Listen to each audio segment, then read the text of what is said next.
It is a very, very special night.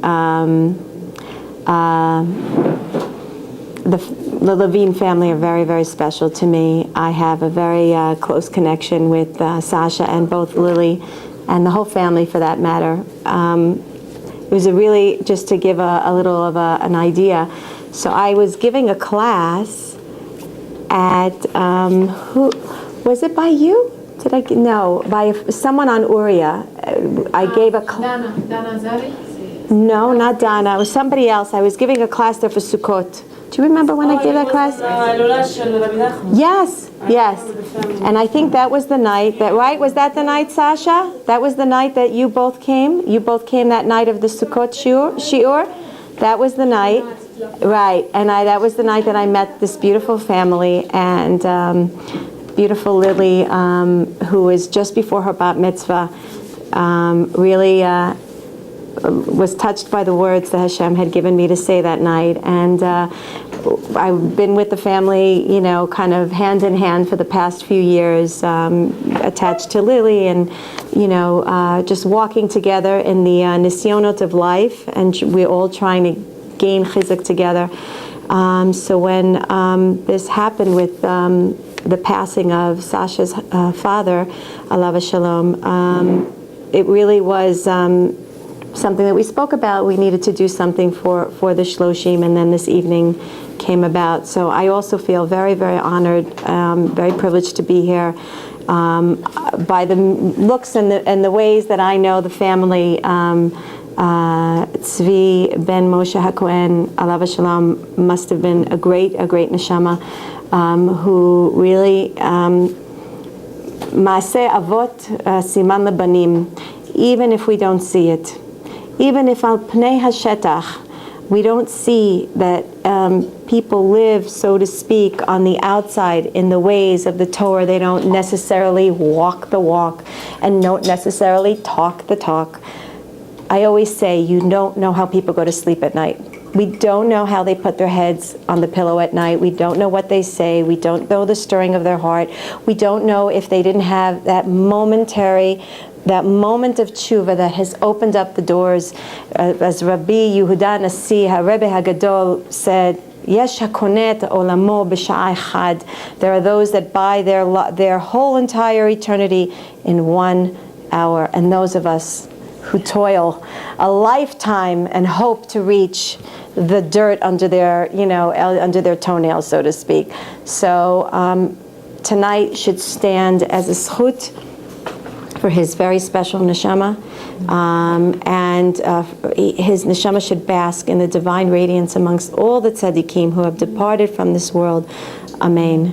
And we should merit be'ezrat Hashem the binyan adayad bet hamikdash bekarov, and betchiyat hametim we will see when the veil gets lifted, we will be able to see and merit to see the world upside down, right? Olam afuch hayiti. You're up there. The root is up there. The Baal Shem Tov HaKadosh says we're looking at everything this way. The root of the tree is there. We are the branches. We are the branches. Everything's upside down. When Mashiach comes, we'll all be looking at each other. Wow, you look really nice from that view. Never saw you from that angle before. And Be'ezrat Hashem, all will be revealed. So I felt, as we had spoken, Sasha and I, how important it is to feel Hashem's presence in our lives. It's we're all grabbing at the threads, waiting. How am I going to be able to feel this awesome, supreme authority, Hakadosh Baruch Hu? How can I take just a little bit of that light and bring it inside of me and it palpitate in my heart and feel the essence? So I, with Siyata Dishmaya, I call the topic tonight, practically speaking, how do I feel Hashem in our life? how do I get to feel Him? And I decided through Siyata Dishmaya that there are I chose two avenues by which are basically the avenues that may serve as barriers for us to really have that full gamut experience of Hashem in our lives. The number one being nisyonot, which is What more difficult major blockage in the road can it be that when I have a nisayon, how do I get past it so I can grab and hold on? And that's dafka what I need. When you need Emuna the most? When things are bad. When do I need Emuna the most? When things don't make sense. When I'm in the darkness. So that was one of the avenues. And the second avenue, the second half of the class, I thought maybe we should go back a little bit to Emuna 101 and just talk a little bit more, with a little bit more depth of what it means to live that life of Emuna. So today we're going to get a little bit Kabbalistic towards the middle of the class. So if anyone has questions, please feel free. It's a very deep concept that I had learned quite a while ago, and I never dared to really bring it out. But I decided that, in the schut of the Holy Neshama, that we will attempt to decipher the message from this important insight of how to go beyond the darkness and how to really see Hashem in that place of darkness. When Hashem created the world, Hashem created it with an initial condition. The initial condition of existence was Tohu VaVohu.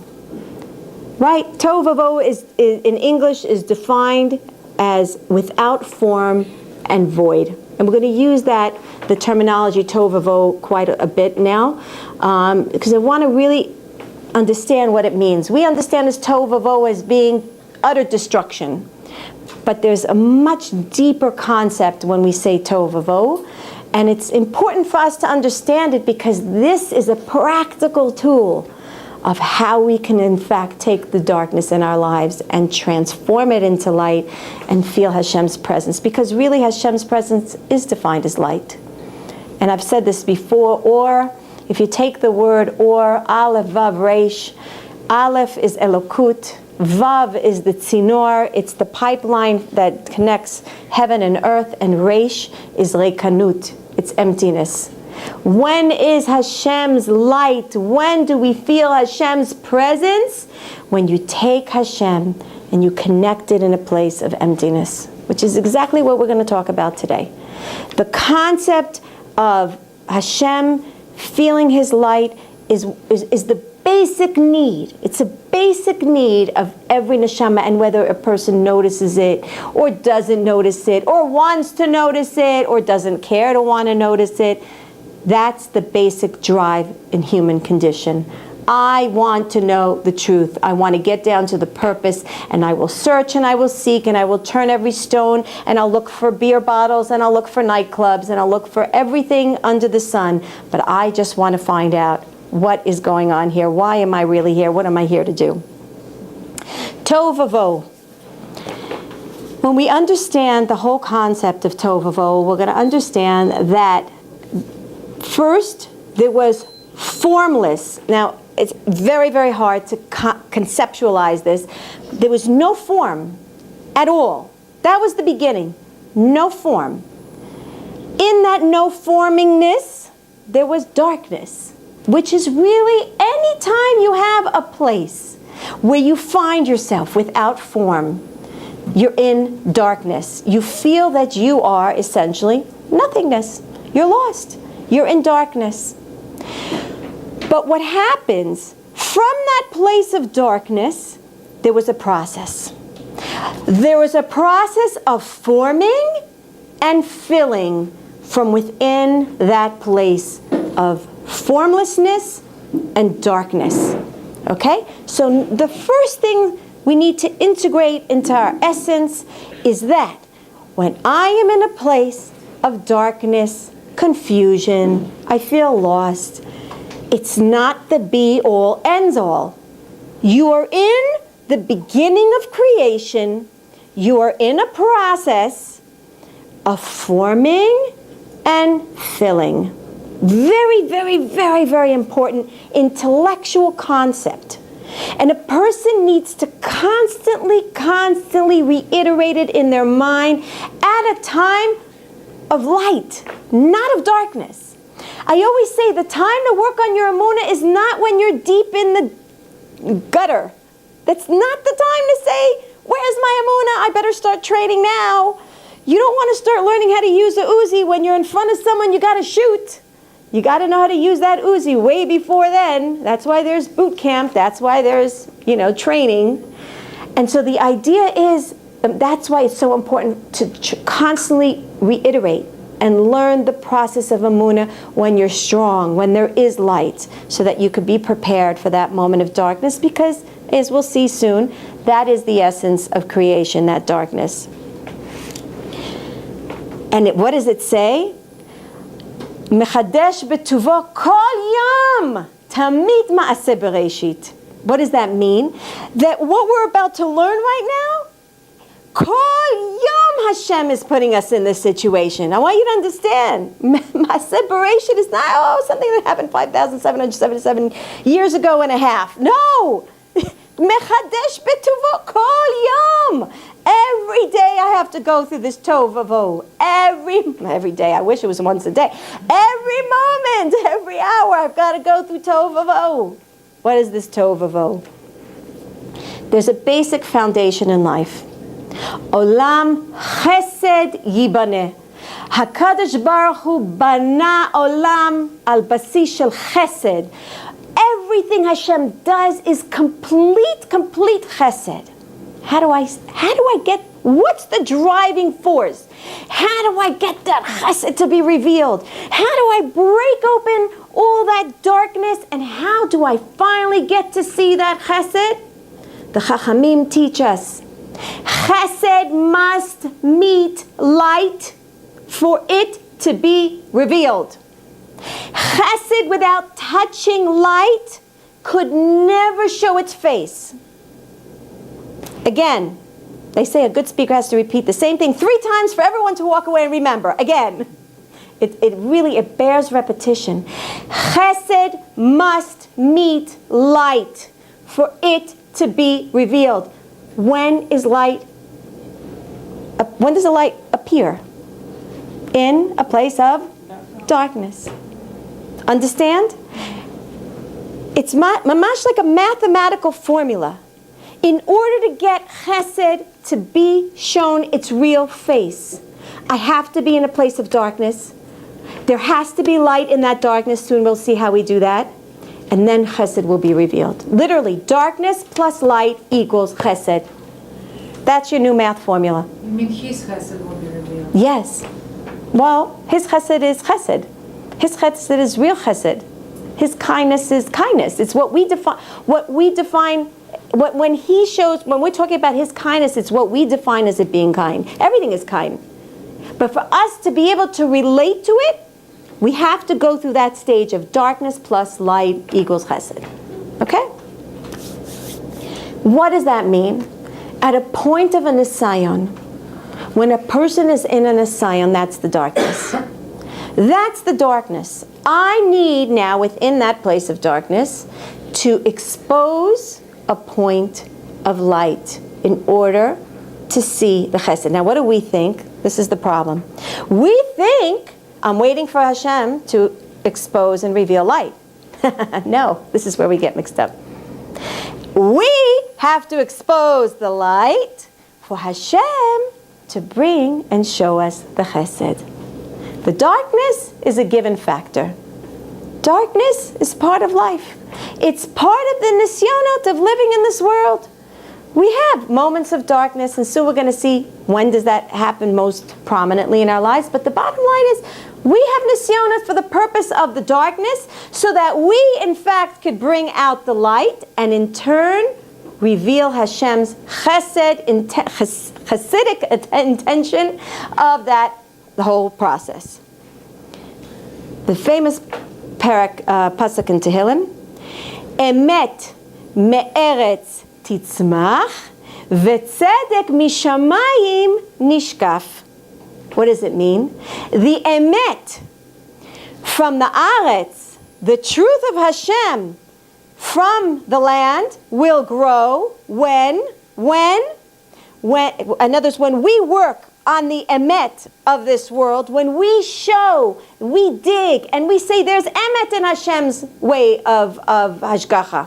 There's emet. Emet means there's goodness, means there's light. When we do that avoda of producing light in this world, you know what happens? V'tzedek mishamayim nishkaf.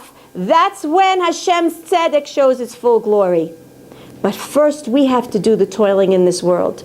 We first have to go and dig and search for the truth and expose the light. Without that process, the chesed will not come through. Again, let's remember, if there's no light, there's no chesed. Understand the concept, how deep there's no light, there's no chesed. But again, the chesed comes because we worked on revealing that light. How does that apply to real life? So, life is about movement. I've said this before. Life is all about a flow. Life is not stagnant. Everything flows. My blood flows. My heart beats. The world turns around.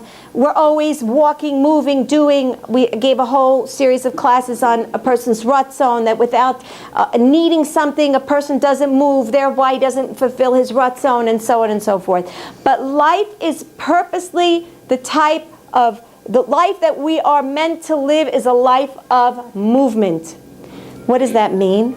It means that no matter what situation I find myself in, I always have to remember the concept that there's always movement. There's always something that needs to be done. I should never find myself in a position where I'm standing in one place and I'm not moving anywhere. If I essentially don't move and don't do anything, if I allow the situation of where I'm in right now to stand and I do nothing about it, I'm going against the grain of the DNA of the world, because the world is meant to constantly be moving and changing, right? Mechadesh betuvo means I'm always renewing. There's always a constant renewal process.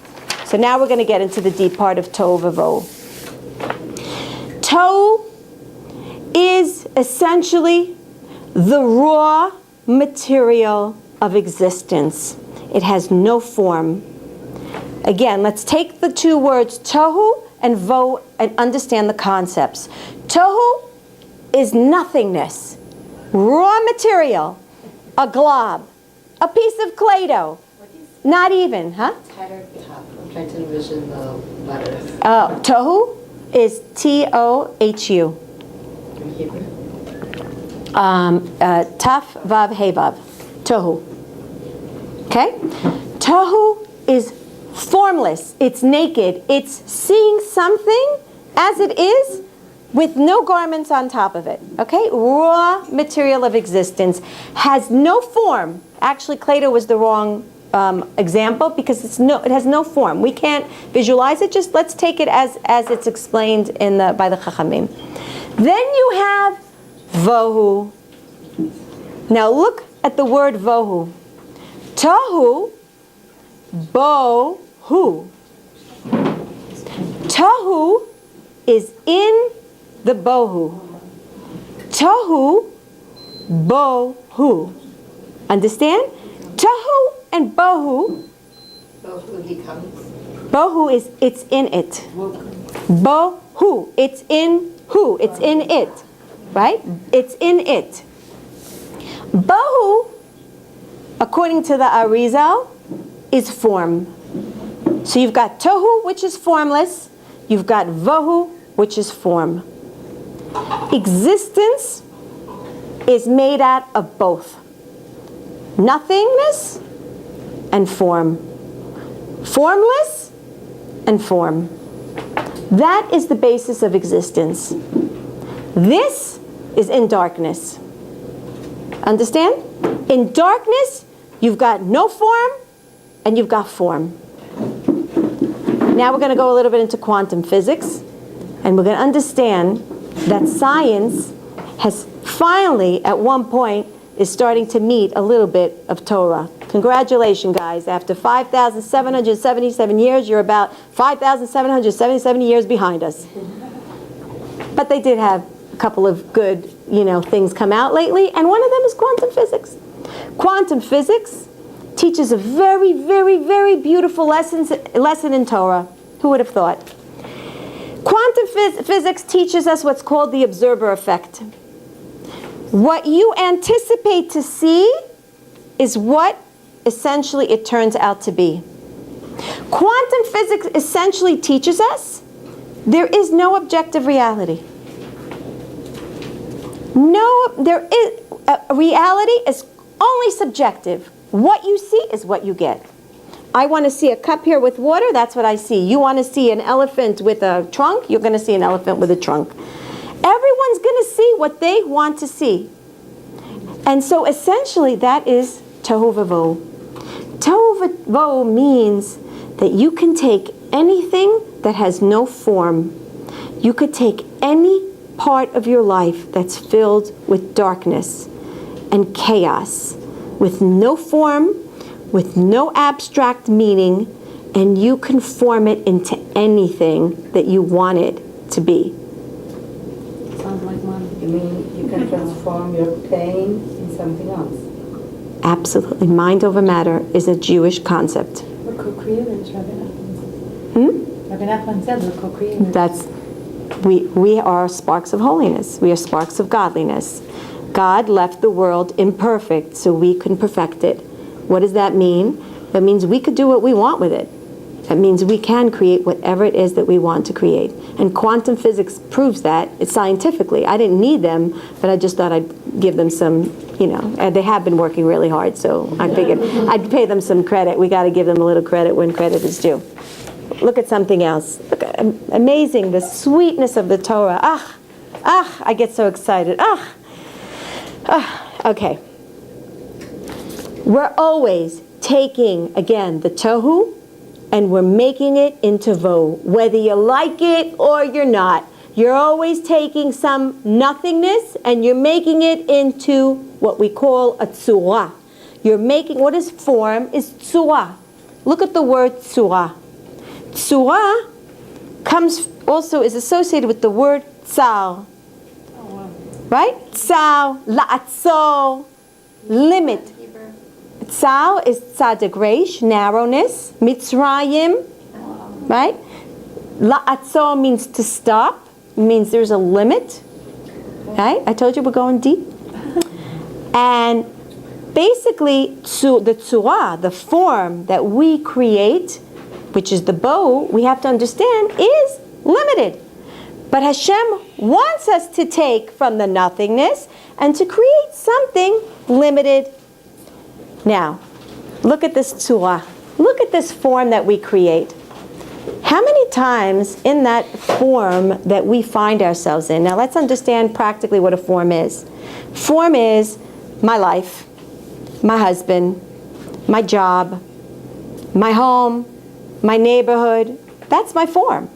My form is my life. Okay?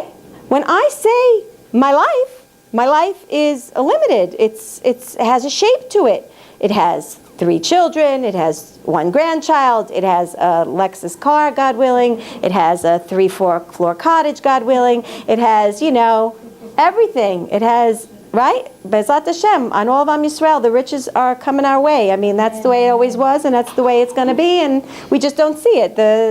Tons. Have you put a safe?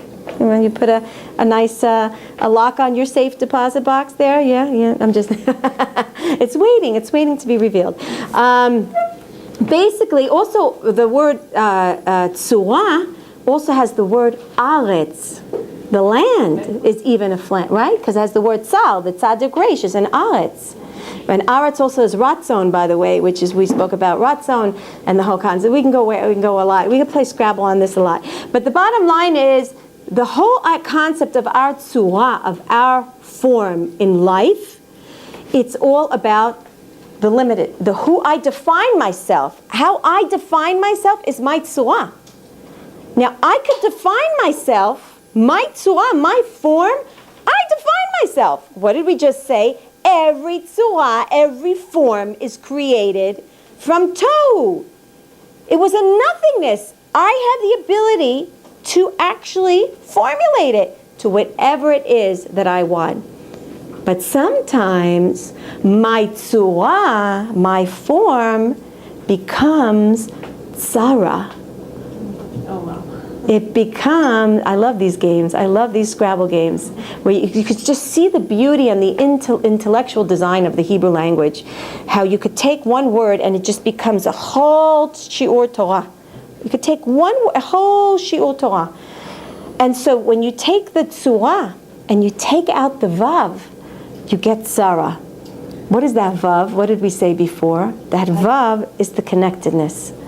If I don't see in my tzura, if I don't see that it's all from Hashem, if I don't have that connecting pole, I'm in a tzara. I'm really Tohu VaVohu. I don't know who I am. I have absolutely no tzura. A person in tzara, a person in sorrow doesn't find himself. He has no tzura. Why? Put back the vav. Connect yourself back to HaKadosh Baruch Hu. And then you'll be when the vav is not for nothing, that it's upright. Stand upright. Put your head up tall. No. Who's holding you up? HaKadosh Baruch Hu. He's holding you up. We're not holding ourselves up. Hashem gave us the ability. You could create whatever you want from that situation right now. You can make anything you want from your life right now, from that place. What's the problem? We take our tzura, we take the form of our life, and we're happy with it. Okay, let's just say, I'm happy with it. I'm okay with my husband. Okay, he can use a couple of new pointers. Maybe someone wants to teach him. Okay. My kids, they can use a little bit more training. They can take the garbage out a couple more times. All right, fine. But bottom line is I'm very connected to my tzura. This is my problem. The problem is we get so connected to the form of our lives that what did we say? Life is about movement. Life is about change. When time comes and Hashem says, it's now time to recreate. It's always Tohu VaVohu, mechadesh betuvo tamid, kol yom maaseh bereshit. So when Hashem says, okay, now it's time to change, your child is going to change on you, your husband's going to change on you, your hormones are going to make you change too, if you're going through menopause. Everything's going to change on you. Oh my gosh, now I'm really in chaos. Where am I? I'm not here. I have no tzura. Where am I?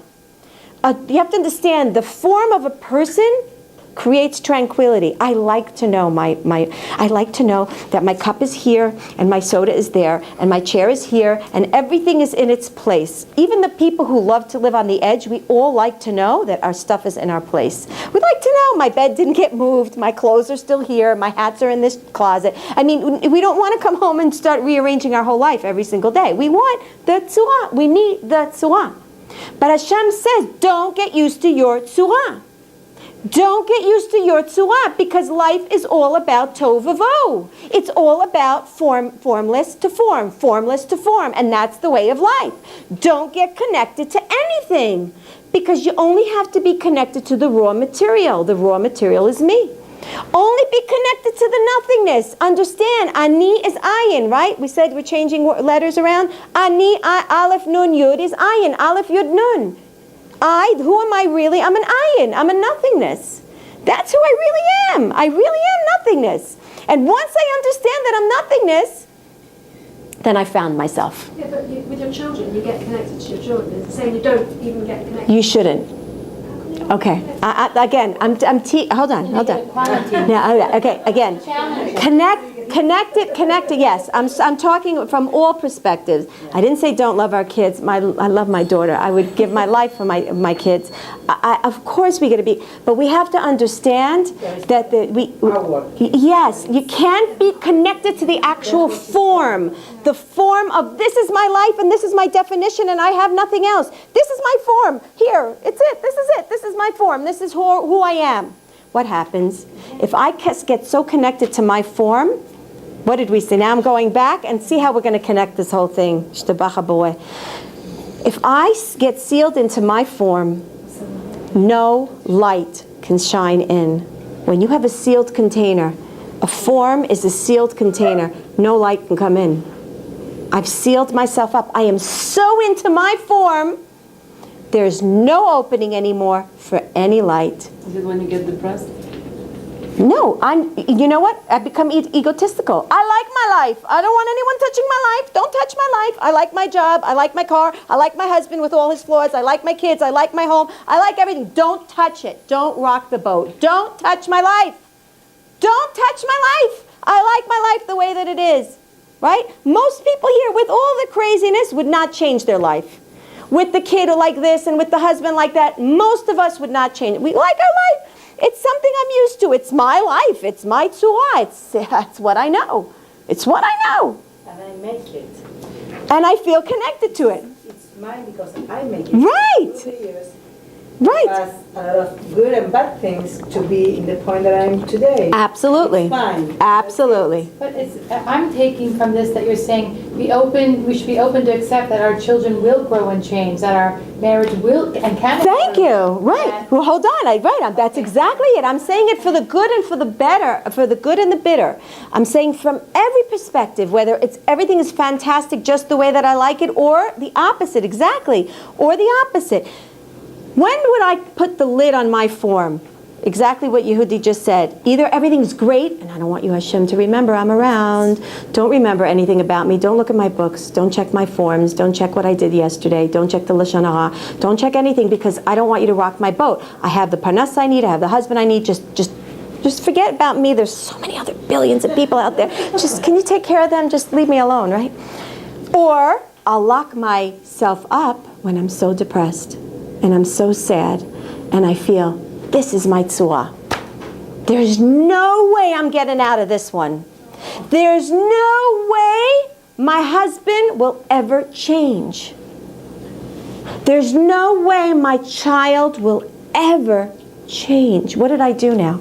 I just shut my container. I shut my form. My tzua is shut down. No light. Sealed. What does that do for the chesed of Hashem? No chesed. No chesed. No chesed. Or like owning a disease. What? Owning a disease. There you go. When you accept your reality and you put a seal on your tzura for the good or for the bitter, you have essentially shut Hashem out of the picture. Light is not touching. There's no light there. And there's no chesed to be shown. Yes? Is like really not true and not real. I mean, nobody's sitting on that corner or nobody's sitting in that corner. I don't see anybody who is like really happy with their matzav. I promise you, I met so many people, nobody's happy with their matzav. And I also met lots of people who are not completely depressed. They're trying to swim out and trying to get this therapy and that therapy.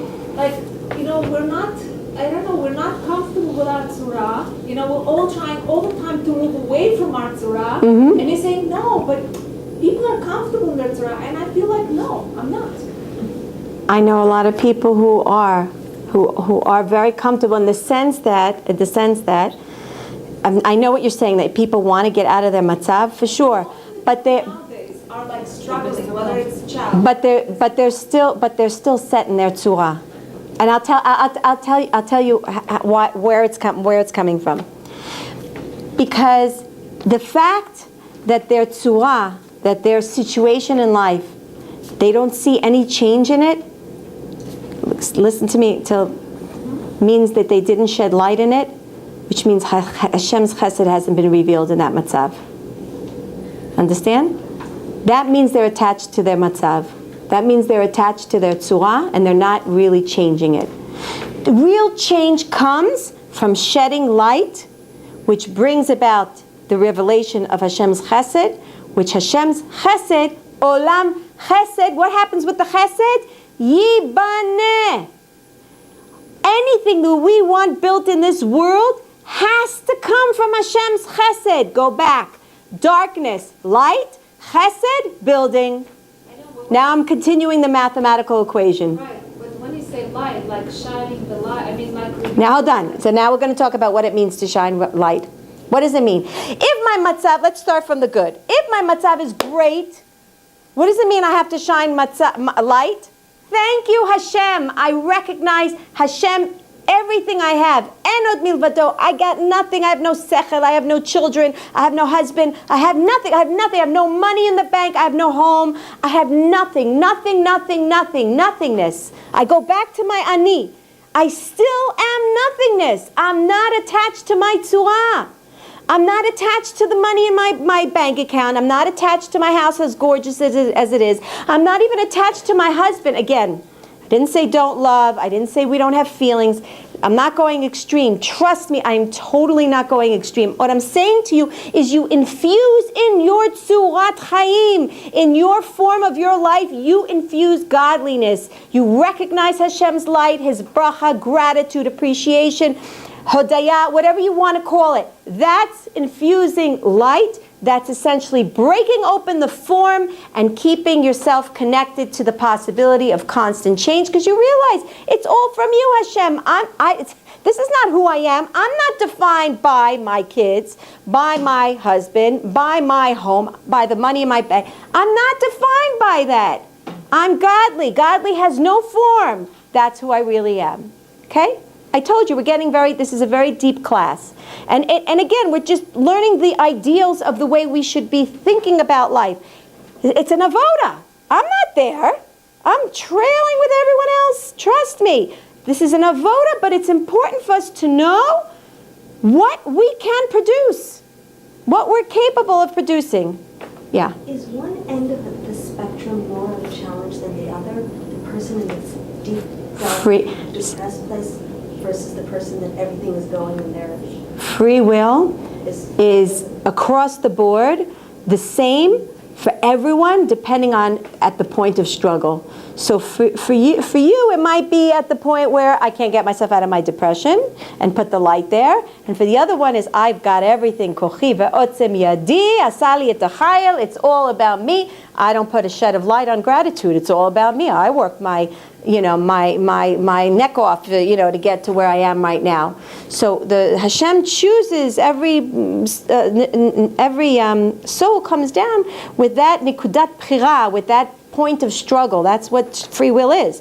Your free will is very different than me. For me, it's not a problem to put a cover. For you, it might be a problem to put a head cover. Like everyone had, right? So it's different for each person. Yeah, you wanted to say something? I'm sorry. I'm just trying to think about what you're saying and processing this. So we create limitedness in our life. And to me, it sounds like we could live b'derech hateva, or we could live b'derech hashgacha pratis. You're saying that, like when we live b'derech hateva, I did it. Teva is hashgacha pratis. It's the same thing. It's just a different garment. Like this, where if God forbid someone's an illness, well, there's no cure, and this is just what it is. And or I could say, with Hashem's will. Yes. So it's like create limits by being like this world, or if I go with Hashem and open the pipes and reveal light, then I'm above Teva. Yes. Hashem cures diseases. Hashem can help that child get back on the derech. Hashem can help my husband parnas. Right. It's not like I'm stuck. Again, within the tzura, remember what we said, in the tzura is the vav. Right.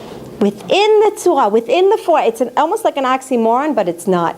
Within the limitness, there's the infinite. So even in my limitness of the aretz, which is tsar, or my tzura, which is, formed, within that, there's still the vav. There's still HaKadosh Baruch Hu. And essentially, that's moving our minds from a place of understanding that we need to open and widen our perspective about life. We have to widen our perspective about life and to understand that literally reality is in our hands and we can do anything we want with it. Anything we want with it. And yes, you can almost wish away your illness. Yes, you could wish away your problems. What do you choose to focus on? What do you choose? I have to say that there was this, I think I said this in one of the past classes, but it's so apropos right now. I think it was Rav Fanger that said, he said a little story, and he said there was once a man who was struck a deal, I think somewhere, I don't know, whatever, in Chutz La'aretz, wherever it was. I think it's actually a real story. And he went to, to meet with the investors, and he was going to invest this money, and he had about, I don't know, $30,000, $40,000, $50,000 on him, and he went to rent just an apartment, just a place to put his head down. The apartment was in a very, very high-end area, but there was nothing in the apartment, and he takes the money and he hides it somewhere on the corner, and then whatever, he goes to sleep, he wakes up, and he has his MP3 on, and he says, you know what, I'll just leave my MP3 there, I'm just going to go downstairs, there's nothing in the apartment, I'm just going to eat something quick, and I'm going to come back.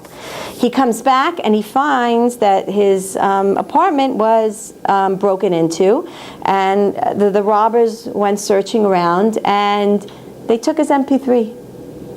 He goes right away to the place where he hid the money, and the money's there. And he says, thank you, Hashem. Thank you, Hashem, that they took my MP3. Thank you that they took my MP3. Now, again, when you look at it, it sounds hysterical, but the bottom line is they took something of his. But what is an MP3 compared to the $30,000, $40,000, $50,000 that was sitting, right? That's what I'm saying. You can really decide what you want to do. What are you focusing on? What are you really looking at? I always say Hashem, so to speak, gets up every morning and says, okay, my lovely dear child, today you need to go through a nisayon, because there's no other way to bring chesed into the world. I've got to give you a nisayon. It's part of the deal we had before you came down. Remember I told you that on day 1933 of your life you're going to have a nisayon, and you agreed and you said, yes, I know, I remember. Now's the 1933rd day, and I have to give you this nisayon. So look, I'm giving you three choices, okay? You can either have a scratch on your car, or number two, you can have your check bounce. I don't know. I'm just making this up as we're going. And number three, you can stub your toe and I don't know, get a little cut and need some stitches. Okay? I wake up in the morning and my brand new car has a scratch on it. But little did I not know there were another two choices. I should have made the other two a little bit harsher, but whatever. You got the idea, right?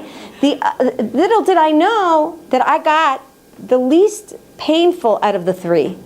And that's the way Hashem works with us. Now, if I didn't see the other two, they're hiding behind curtain number 2 and 3, I'm thinking to myself, oy gewalt. But there were other choices. And I needed to go through a nisayon. And Hashem barachamav arabim, with such chesed, because chesed yibaneh, that's how we get built, is by exposing Hashem's chesed. The whole world gets built and we get built. Everything through this chesed, through exposing the light. How is it again? I'm in a place of darkness, I say, and now we're going to go, you know what, I'm going to say this. This is the part number 2. This is the Emuna basics. And that's how, now we're going to talk about how practically do we put this light into our Tohu VaVohu. Yisurim, the whole idea of Yisurim, of Nisyonot, comes from the word Musar. Yisurim is a form of rebuke. It's En Yisurim lelo avon. Masechet Brachot says there's no Yisurim lelo avon. Listen, in everything that happens in our lives, not only is it for my good and it brings out the chesed and all that we just explained, but at the end of the day, if I'm going through a nisayon, mageli, I deserve it. There's some sort of rebuke here. There's tough love and there's not tough love. In order to be a parent, you got to know when to give tough love, and you got to know to be giving soft love, right? There's both. You need both. You cannot have only chesed. You can't have only gvura. You need the tiferet. You need the both, right? So that's Hashem. That's Hashem gives us a piece of musar when He gives us Yisurim, and then He says to us, "Ubacharta b'chaim." Now you have a choice. Now I gave you a piece of musar. I gave you a little something that you now are looking at this situation, and now here going back to Emuna Basics 101, I'm looking at the situation and I have two things in front of me. One, how do I feel about it? And two, how do I react to that which I feel? So my first thing is, how do I feel about it? Am I angry? Am I disappointed? I'm sad. Human feelings. Let's be honest. We're not angelic here.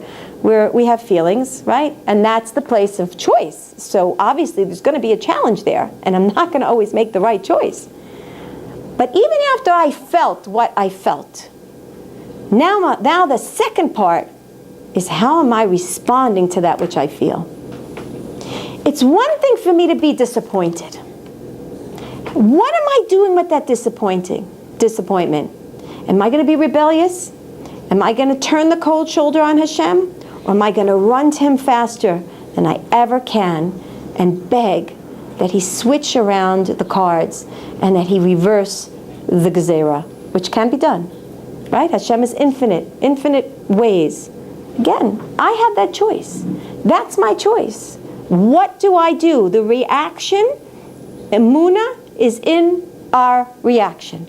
How do I respond to the circumstances of my life? That is true Yirat Shamayim.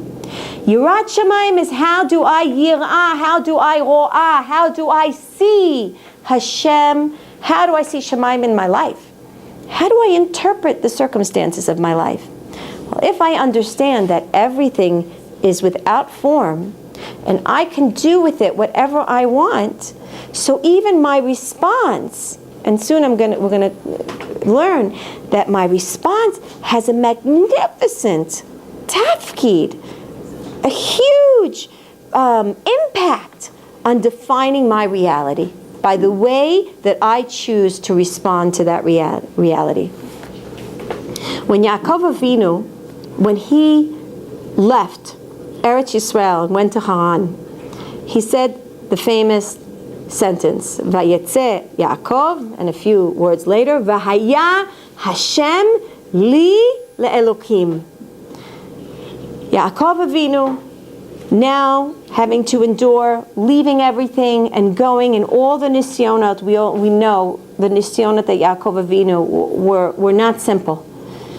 And he chose, Vahaya li, and I decided, li, haya li, Hashem, Yud Kei Vav Kei, the midah of Rachamim, Vahaya li, Hashem, le'elokim, to the midat adin.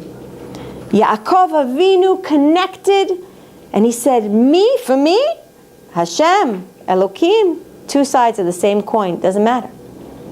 And I want to go through the three basic steps of what you're supposed to do. How do you put that light into that tzura, into that darkness?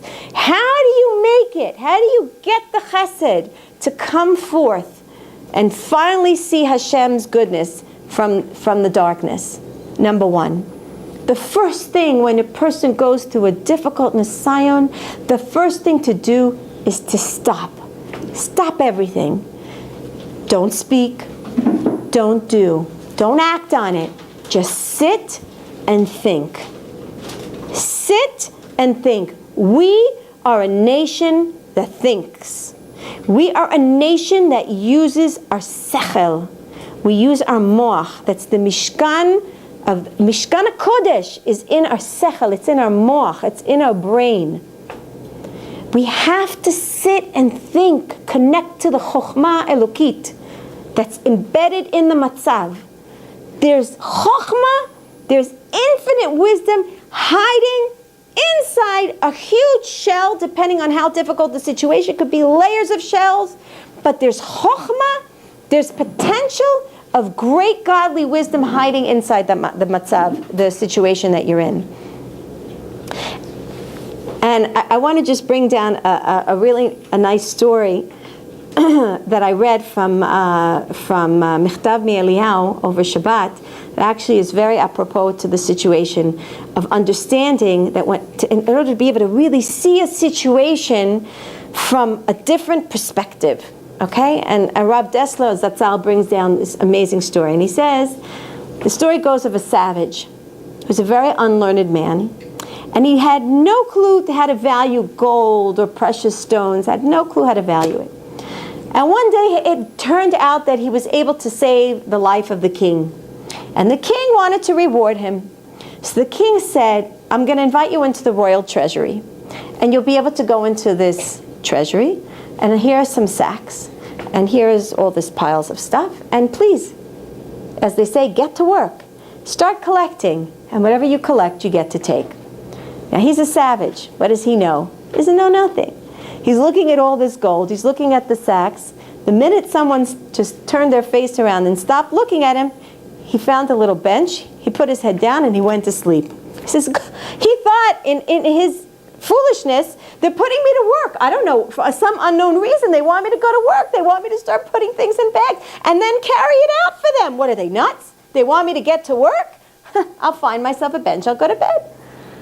A couple of hours later, he was trying to still just make himself busy. He takes a little bit here, a little bit there. He walks out of there, very light sacks of stuff. And walks out there feeling high and mighty. I tricked them. I didn't have to work so hard. And look, they wanted me to schlep. I don't even have to schlep so much out of it.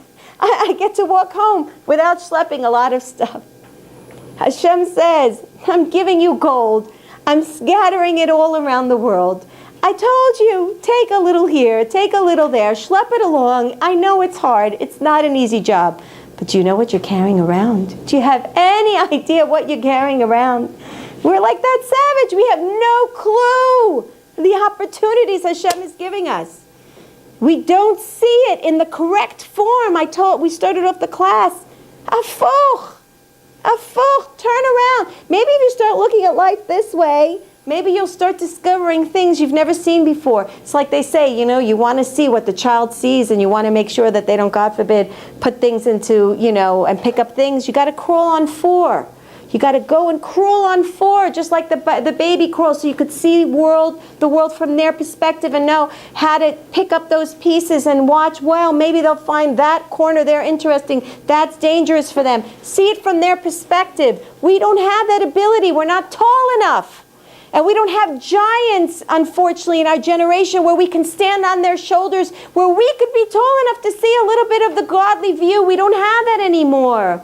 We're yatomim. We're orphans in this generation. We really don't have who to stand on. We don't have anyone's shoulders even anymore. We don't know. We thought this one's a tzaddik, and then we hear this, and we don't know. We don't know. We have to make our own tzaddik. We have to make our own tzaddik. So the first thing is stop. Yes? The only way to get out of the darkness is to live with the reality that everything moves all the time. Even if you feel that it's like this and your house. It's not possible. The bank, not possible. Nothing. If you get to the point that you can live in a way that when the movement comes, you don't feel lost, you got it. And I'll tell you when we lose it. I don't know how long it's been. Has it been a while? It's 9, 10. Okay.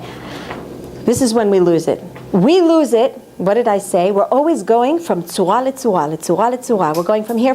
One side, my house was like this, and my husband was really nice, and the next day he's putting me down and telling me I don't do anything right. And one day my child was doing all the next day, oh my gosh, my child is not doing anything. And I'm going all the time from tzura to all the time, from form to form to form to form. And I have to keep my head on straight throughout everything and realize that I'm a nothingness. Okay, I know it's a hard task, but that's what we're asked to do, okay? Nobody really, we're here. That's what we're doing it. We got to do it. The problem is, and we said this in our last class, when do you feel the most vulnerable? When you're just in between this tzura to that tzura. There's that momentary speck of time, a millisecond of a second, that little lot. Where I'm not in this tzura, and I'm not in that tzura, and I'm literally hanging by a thread.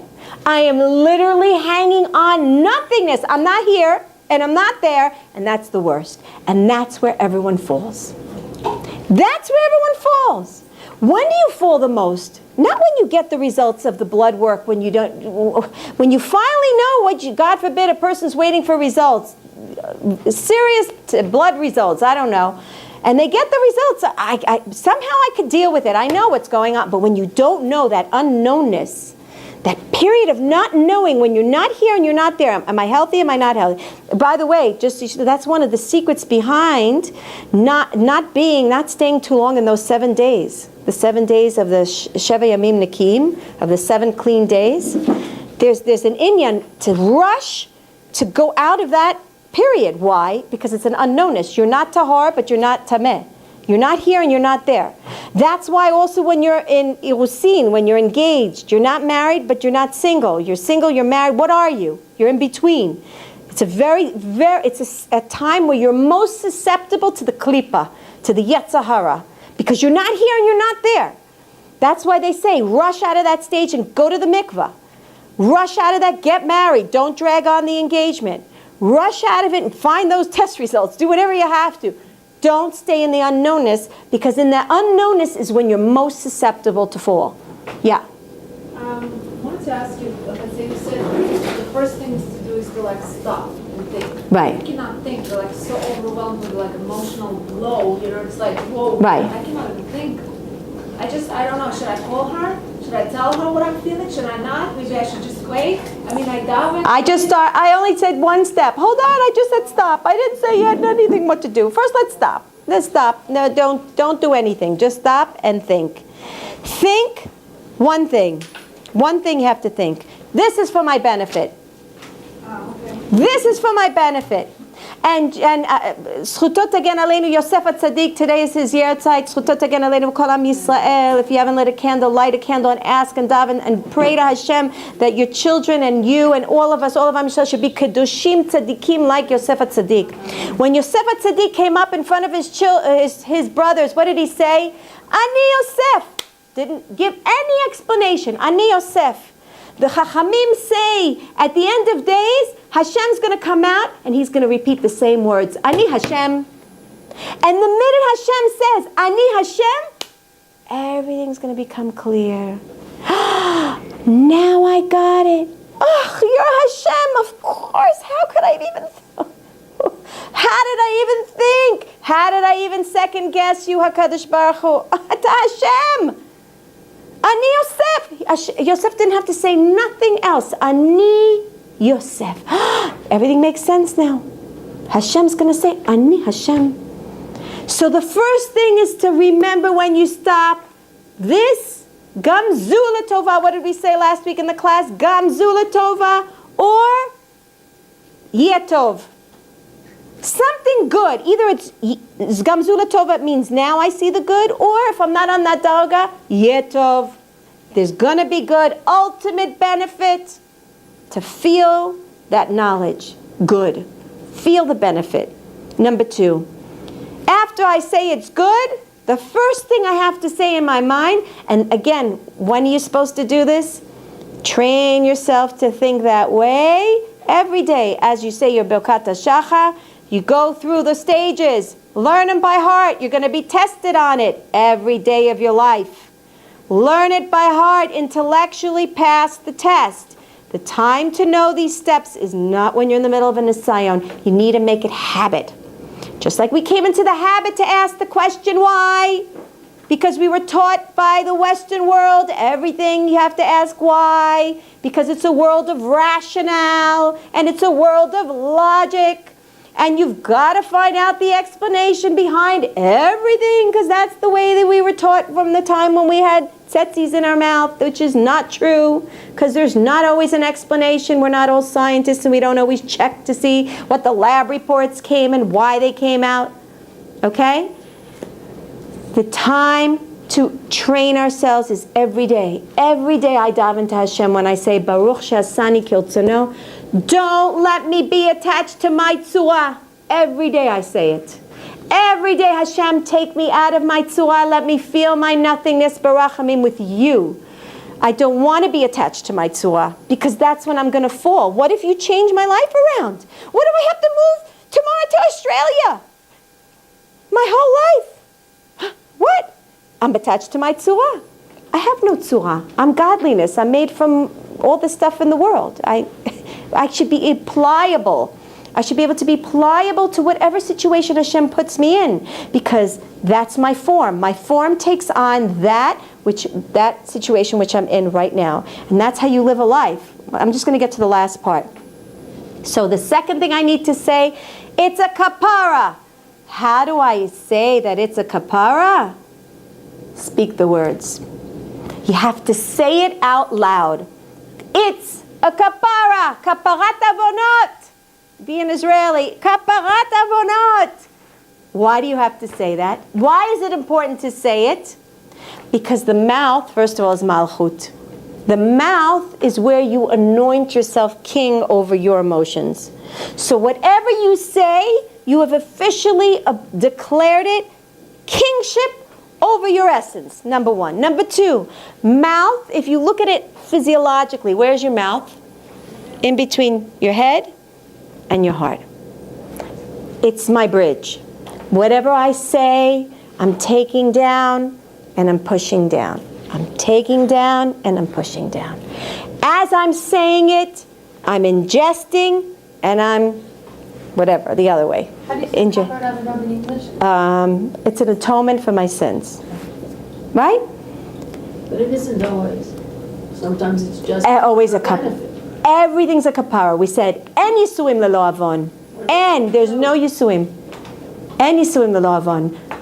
Job wasn't that. There must have been something that he must have, at one No, point. That's what all his friends said, and God said that's not true. They were all trying to find something he did. Good question. He wasn't bad. Good question. I don't know, I'd have It was to. a test, and it was to improve him and for him to learn a lesson. But things that happen to you aren't always because of kapara. It may be always to make you a better person, for you to see something you didn't see before, appreciate something, help your personality. It may not be that you did something wrong. Yeah, but when you say kapara davenot, you're saying, in case I have any sins, let this challenge or this suffering clean it.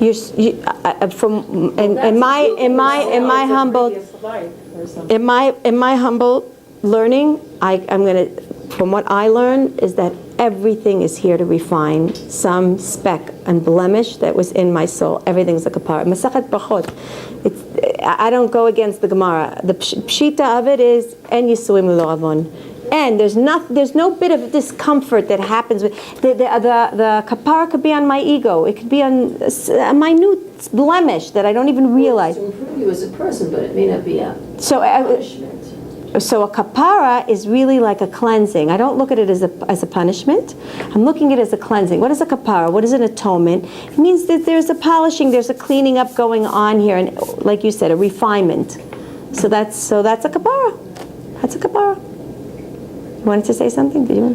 That had there not been the talking about the redshift, had there not been the etzadat, the any sin, there'd be no pain. So everything is somehow related to. We're all proud. We're all paying back the Adam HaRishon and Chava thing. There's no reality with that. Kapara. Yeah, that's right. Thank you. And last but not least, again, I make the declaration. Ze letova. Ze letova. I stop. I contemplate. I see. I have to feel the goodness. There has to be goodness in there, this is. I'm just showing you from my perspective what I do. When something happens, I say, okay, something good here, something good here. I don't know what it is. Hashem, show me the diamond. Show me the diamond. That's what I keep saying. Show me the diamond. There's a diamond here. Where's the diamond? I know there's a diamond. I want the diamond. 14 karat and up. I want the diamond. I know there's a diamond. There's something amazing here. I just can't see it. My eyes are too blinded. There's specks. My glasses are so dirty. Here, take them, Hashem. Clean them, please. They're so dirty. And I just know there's something amazing here. It's good. It's something amazing. I just can't see. It's so good. It's so huge. I can't even see it. That's how good it is. And those are the 3 steps. That's how you inject light. And when you're able to put light into that darkness, and that's the bchira. That's essentially the free will. When you're able to put that light, the light is the light of Emuna. When you inject and you trust that there's goodness, you don't have to see the goodness.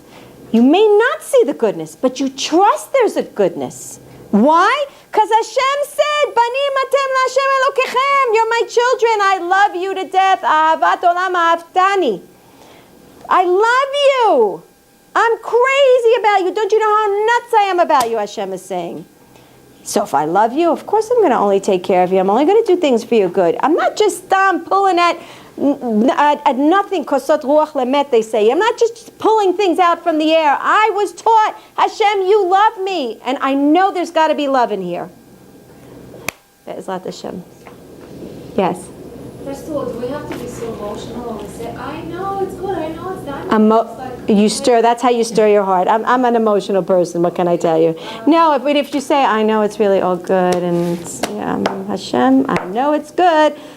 They say, Ma shelo ba lishma, besof yeh lishma. Make the excitement. Passion. Yeah, you gotta ignite. You have to understand. There's fire in your heart. Fire burns, and fire warms.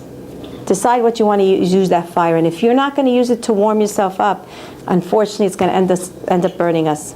Also, I don't understand this concept of tzura. On one hand, it's good for us. We should be. We need it. It's the world. It's the way of the world. And we shouldn't be in tzura. Like, I'm confused because you're saying, like, once you're in between the stages, you're completely lost, and that's where we fail because we're all the time aiming to go into tzura.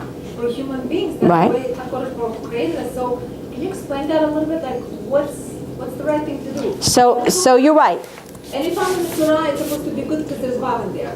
So it's like I'm confused. On one hand, yes, it's good. On the other hand, it's not. So when it's good and when it's not good. So being in the tzura is the way of the world. You cannot be without a tzura in this world. There's no possibility. It's good. But, again, there has to be the attachment to Hashem in the tzura. That's all. I love my husband, I love my home, I love my car, I love my kids. Hashem, I love you the most. Everything, the tzura has to be completely, the vav is in the middle. It has to be the pillar. It holds up the tzura. You, Hashem, you are holding me up. I'm not really, I'm with the tzura because I have to be. But I know you're there's the infinite in the finite. You see, Jews live in a totally nonsensical, sensible plane. We don't make sense. Hashem asks us to do so many things, totally doesn't make sense. How can you, like you said, how can you live in a form but not be attached to a form and not see myself as a form? Right? The Baal Shem Tov HaKadosh, what does he say? 8 o'clock in the morning, go out to work. Before you go out to work, sit on the couch and say, if I sat on this couch all day long, I'd make my $15,000 today. I'm going all the way. I'd make my $15,000 today even if I sat on the couch today. Go out to work because you have to. Come back and sit on that same couch at 5 o'clock in the afternoon when you're done making your $15,000 and say, if I would have sat on this couch from 8 to 5, I would have still made the same $15,000. Does that make sense to you? No. And Hashem wants that for us. That should be our state of mind. But you know what? Us sitting here in this living room on Rehov Dolev in Ramat Beit Shemesh, when there's millions and trillions and billions of Arabs wanting to throw rockets at us every moment, doesn't make sense to me either. And that's why we know there's a God. So Hashem wants us to live outside of logic. So from the get-go, whatever I even attempt to put in logic cannot fit in the form of logic. Cannot. Because there's no logical sense to Jewish existence. So don't ever look for logic, because logic is not part of the gamut of Judaism. It's not a Torah word. There is no logic. It's not possible to grasp our whole existence. So when is it danger? That's what I'm saying. I'm still confused. Okay, Tzura right. is when you're attaching yourself to HaKadosh Baruch Hu. Right. The bad part of the tzura is where you kind of like... If I'm always attached to the vav, then even when I'm moving from tzura to tzura, I'm always holding on to something. I'm not in the air. Again, if I'm sealed tight in my tzura, and I don't see any connectedness, then when I do move from this to that, I lost my job, now I got to look for another job. That's in between, I lose my head. Or, God forbid, there's an illness. We were used to everyone being healthy and happy. Now suddenly we have to contend with another tzura. What happened? I'm in between. I don't know. I haven't found myself yet. I'm always attached to the vav. I'm always attached to that pipeline. That's Kavel Hashem, Chazak v'yametz libecha Kavel Hashem. That's a very important point. I almost missed on it. In your zchut, I'm saying it. That's the whole inyan about lekavot, to hope. What is hope? Hope is the injection of light. Just the fact that I hope when my tzura is not the way I want it to be, the fact that I have hope, that's the kav. What is kav? From the word lekavot, to hope, lekavot, has the root word kav. That's the kav. That's the vav. Kav is a line. That's the line. That's the vav. The fact that I hope, that I have hope, I trust that there's good in here. I trust that from this tzura that I'm shedding my shell now, and I'm going now and putting on a new clothing, I trust that it's going to be even better. It's for my benefit. It's a kapara. What did we say? Kapara. It's for my benefit. Whatever you want to say it. It's a diamond in there. It's great. It's fantastic. Hashem only does good for me. He loves me. It has to be good. And I trust in that goodness. That's enough to put the light down. And that's enough to have the chesed meet the light like a fire. Like a firecracker. Boom, you start. Suddenly you don't know, where did it come from? How did this turn around?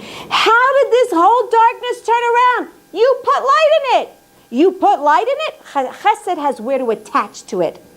Chesed has no place to it. There's no magnet. There's nothing to stick itself on unless you present it with light. And the light is our bchira, to put that light in. So I'm just going to end off for the purpose of closing the class. May this stand as a zchut, so that the neshama of Tzvi ben Moshe Kohen, alav shalom, he should see the light. Amen. He should see the light, be'ezrat Hashem, the light of Hashem, encircle him and surround him, and his light should shine on the Levine family. They should see light. They should see shefa. They should see nachat. They should see all the revealed good. Bemet, in the zchut of being mechazek, giving us this opportunity, be'ezrat Hashem, to be mitchazek, that we should be me'ir mu'al, we should be enlightened and enlighten the eyes of all those in the zchut of all that we learned tonight, to gain chizuk and to grow in our Emuna, be'ezrat Hashem. Amen. Amen.